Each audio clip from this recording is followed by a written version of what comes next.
नमस्कार, मी पंजाब डक हवामान अभ्यासक मुक्काम पोस्ट गुगळी धामणगाव तालुका शिल्लोड जिल्हा परभणी। आज आहे 12 जून 2024। आजपासूनचा परत एक शेतकऱ्यासाठी अंदाज येत आहे। सर्व शेतकऱ्याला सांगू इच्छितो की राज्यामध्ये आता 12 जून 13 जून आणि 14 जून दरम्यान आणि 15 जून दरम्यान दररोज भाग बदलत पाऊस पडणार आहे, म्हणून हा अंदाज लक्षात येत आहे। सर्व शेतकऱ्याला सांगू इच्छितो ज्यांच्या शेतामध्ये एकच ओल असले तर तुम्ही पेरणी करायला हरकत नाही। पेरणी करण्यासाठी चांगलं पोषक वातावरण, म्हणून हा अंदाज लक्षात घ्यायचा। आणि परत एक शेतकऱ्याला सांगतो की म्हणजे आता सध्या खंड वगैरे काही नाही, उगं घाबरू नका। काय होणार आहे, राज्यात पाऊस पडणार आहे, 20-22 जूनपर्यंत पाऊस पडणार आहे। आज या तालुक्यात पडणार आहे, उद्या दुसऱ्या तालुक्यात पडणार आहे, म्हणून हा अंदाज लक्षात घ्यायचा। सर्व शेतकऱ्याला सांगितलं की राज्यामध्ये फक्त 15, 16 आणि 17 जून दरम्यान थोडी उघाड राहणार आहे, पण विदर्भात मात्र पाऊस पडणार आहे, म्हणून हा अंदाज लक्षात घ्यायचा। एकंदरीत राज्यात परिस्थिती बघितली तर राज्यामध्ये पश्चिम महाराष्ट्र,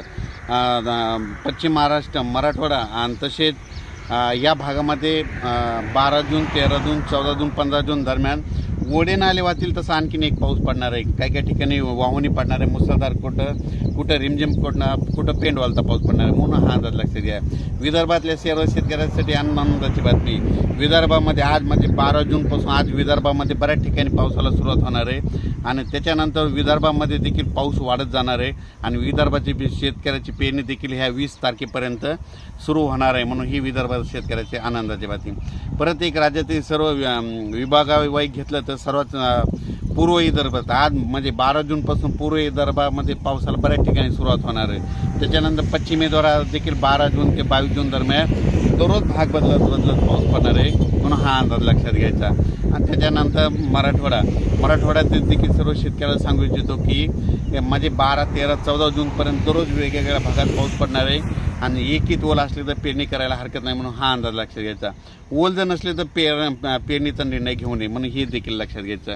त्याच्यानंतर सांगायचं झालं तर सोलापूर, सातारा, सांगली, नगर, नाशिक, धुळे, जळगाव, त्याच्यात बुलढाणा, जालना, परभणी, अमरावती, अकोला, हिंगोली, वाशिम, नांदेड, लातूर, बीड या भागात देखील ह्या 3-4 दिवसामध्ये चांगला पाऊस पडणार आहे, म्हणून हा अंदाज लक्षात घ्यायचा। पण सोलापूर जिल्हा, धाराशिव जिल्हा, लातूर जिल्हा, बीड जिल्हा आणि सांगली जिल्हा म्हणजे आता ह्या 3 दिवसात मात्र आणखीन जोरदार पाऊस पडणार आहे, म्हणजे तिकडं ओढे नाले वाहतील, छोटे तरी असेल तर ते देखील भरणार आहेत, म्हणून हा अंदाज लक्षात घ्यायचा। अचानक वातावरणात बदल झाला तर परत एक मेसेज दिला जाईल।